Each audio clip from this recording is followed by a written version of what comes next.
Something that's always motivated me to become a teacher is my dad was an educator for many years in the Sioux Falls School District, and additionally he was a coach. He was actually a coach of mine, but it's really fun to see at a young age your parent going to school day in and day out, being a learner himself and continuing to grow and become better at his practice. And so that's how I grew up.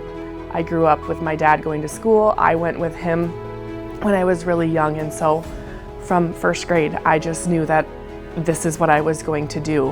And to today I can't see myself doing anything different. Additionally, I feel like I love to learn and grow and create, and so in my position at the Challenge Center I get to do just that. Here we get to be creative, our kids are creative, so that kind of is a great connection between what we can do in our practice to help them grow and learn and move learning forward as much as we can.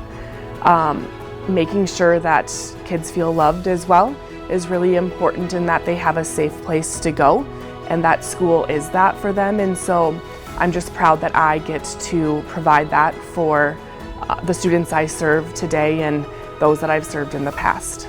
Yeah, so I'm at the point in my career that I'm now seeing students start to graduate, and so last year was the first year that I had my first group of students graduate.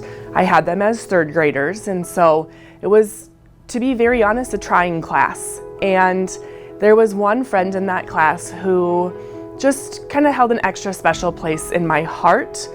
He had a lot of trauma, family dysfunction, living with grandparents, a lot of unsurety about himself. And so I felt like from the moment I met him, I was going to be kind of his cheerleader, not just there for him academically, but ensuring he had the tools he needed to be successful socially and emotionally.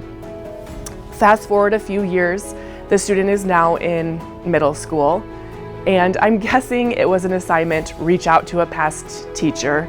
I don't know if they were practicing emailing or whatever it might have been, but he reached out to me, and it was a complete surprise to see that pop through my email.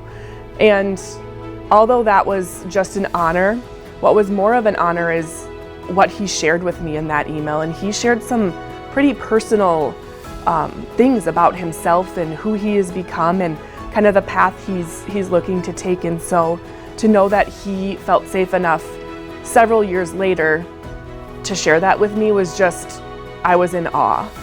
Fast forward then another several years later, maybe 4 or 5, this actually happened to be last year. And I was just working at my desk one day after school, and all of a sudden this student walked in, and I immediately knew who it was.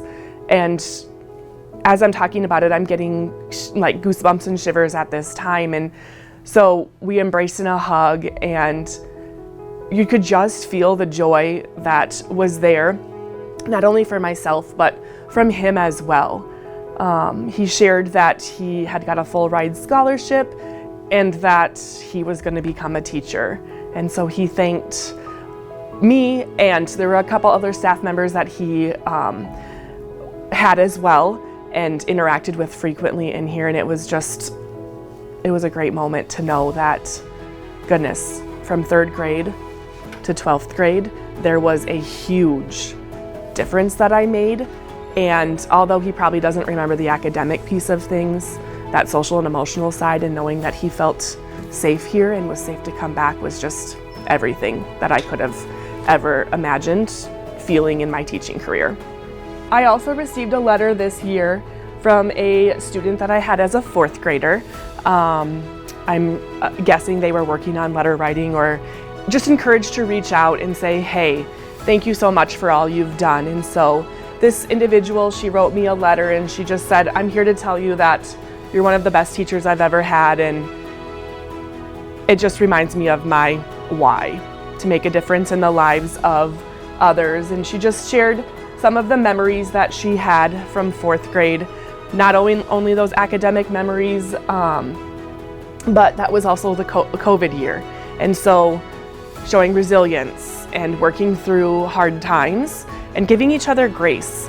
I think during that time, we as educators had to give students grace, but they also had to give us grace because it was an unprecedented time that we were all doing our best. And so for her to reach out, despite that it was a COVID year, kind of a little funky, not our typical, just meant everything to me, and again reminds me of why I do what I do day in and day out.